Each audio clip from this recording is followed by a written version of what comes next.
Pregnant bridesmaids. If you're a bride or a bridesmaid and you're going to be in your friend's wedding and you're trying to order your dress now so that it arrives later, how do I order my dress and what are some things that I need to be looking out for? Should you order it in maternity or should you have it cut like a regular Missy and then do the alterations? Here are my tips. If there's an additional fee to cut this in maternity, we're going to weigh the cost of what is the fee to do maternity versus what would it cost to have alterations done. If you order at maternity, I'm still going to assume that you're going to need alterations no matter what, because I've learned over the years that it's so hard to avoid it, so I'd rather you mentally prepare to need it. So sometimes you can pay all these fees on the front end and then still have to do the work on the back end. So my suggestion would be, if there's an additional fee, I'd probably go with a Missy, or I would look at the fee and try to figure out a balance. My advice on this is to think about how you want to look on the wedding day. If you don't mind having gathers all the way around the waistband in the front, side, and back, you'll be comfortable where the dress is fitted at the bust and then just goes straight down. I recommend ordering the maternity. If you like the idea of showing off a little bit of the back or the side view and having it looking a little more tailored and less gathered, then I would order a regular size up 2 sizes, and then size it back down into maternity through alterations. You do want gathers at the front where the tummy is, but you don't necessarily want them all the way around if you're going for a tailored fit. And as always, thank you for subscribing. Hit that subscribe button. I do videos on Wednesdays pertaining to bridal, alterations, accessories, bridesmaids, all the things for your wedding day. In most cases, the band is too low for the baby bump. So what we do is we take the hem from the waist. And the interesting thing is when we cut into the waistband, we don't have to go to the zipper typically. So that will save cost, and we'll angle it up just like the dress on the left that you see here. We'll move the band up and take the hem out of it, so it almost cancels out the need for a hem in the front. You're going to be concerned that there are too many alterations needed, that it's not going to look right, that it's going to be so expensive, but this is so common for what we do, and it's not going to be any more than what I'm quoting you in the description or what I'm teaching you in this video. This is a common way to go about an expecting mom being a bridesmaid and wearing the same dress for the wedding. If there is no fee on the front end for custom sizing or having your dress made to measurements, I don't see why that would hurt you. You could go that route, but you must know that alterations are so difficult to avoid. It's almost like I'm just telling you, just shoot blindly on your size and then let alterations be the answer. And that's truly my best advice if I wanted to get really simple with this. But I understand where you're coming from, and there are a lot of options out there to get different sizes or maternity option, but with each decision comes a pro and a con with it. So you kind of have to watch through this video and go, okay, do I want to do the maternity? Well, then I know that I won't have that really tailored look through the back and sides. I'll have gathers all the way around. Or if I do the custom measurements, what are my pros and cons there? The style of the dress is going to be helpful if you're trying to get in the ballpark and avoid as many alteration costs. But it's really important that you get in the mindset of, I'm pregnant, I'm going to be sacrificing financially for this wedding.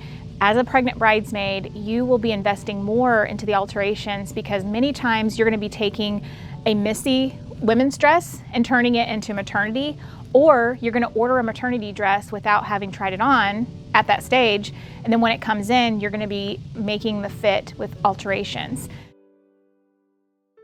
You can easily spend as much in alterations as you did on the dress. If it's important to you to be in the wedding, maybe it's your sister or a friend, and you cannot miss this opportunity, just say, I'm just gonna put those numbers aside and be ready. And I know that I may not need all of those funds, but I'm gonna put it aside. Here are 2 different options that I want you to consider when you're shopping. This one is the cummerbund style, where there's a defined waist. And then this is more of an empire waist where it comes up. This particular style is wonderful because it happens to come up at a peak, which means that when your growing belly is firm, when you go to sit down, that's more important than when you're standing. You can always change, but when you're standing, it's actually not too bad. But then when you go down to sit or eat or take a rest, it'll get really tight on your belly. And if there's boning in the dress, then that boning will firm up and activate, which can also be something to think about for later. You can remove the boning in alterations, and none of what I'm telling you is scary because all of this can be addressed in alterations. We are probably going to overthink this because we're planners and we're detail oriented and we're trying so hard not to incur cost in alterations. If you can have the expecting mother wearing a different dress, she's going to look different in the dress anyway. So you can find one that's similar and complementary, but that will go with her growing belly. This would be my suggestion. Anything with an empire and anything that peaks up, that's awesome. Sometimes you're going with a style that's straight across. This works really well, and if you can choose a chiffon fabrics, just something flowy and comfortable, this works really well because the seamstress can remove the boning that's in the waist. She can also go into this seam right here and just raise it up for her. If this is your first child, it's so hard to know what your body's gonna do. If it's your second or third child, you'll be a pro bridesmaid who's expecting because you'll know, like, okay, I carry my weight here and I know that this is gonna work. But if this is your first child, you really don't know if you're gonna blow up in one place or another, or if you're just gonna look completely like yourself minus the belly. So it's really hard to predict that and plan for it. But what you can do is go up 2 sizes from what you are currently. And if it's too tight in the belly, your seamstress is gonna raise this up, and that alteration is your safety net. There are so many ways that this can work, and even if you go too small with the dress or you grow in places you weren't expecting, alterations can definitely help you. If you need a place to go where we have expert alterations, experienced seamstresses here who care and who really understand your perspective, you definitely want to book with us here at Ava's. You're more than welcome to bring your dresses that you purchase online or at other stores, and we will make sure that you don't overspend. You may spend as much or more than what you paid for the dress, especially if you went online, but you're prepared and you know that it's going to be worth it in the end to be in the wedding, to have the pictures, and to be really looking and feeling comfortable. Taking up the straps can be an alterations hack that will save you costs. Sometimes just by taking up the strap, this will naturally raise that up. When your dress comes in, you have to pin that up and see if that will do the trick. Have this conversation on the phone or in person after you both watch this video.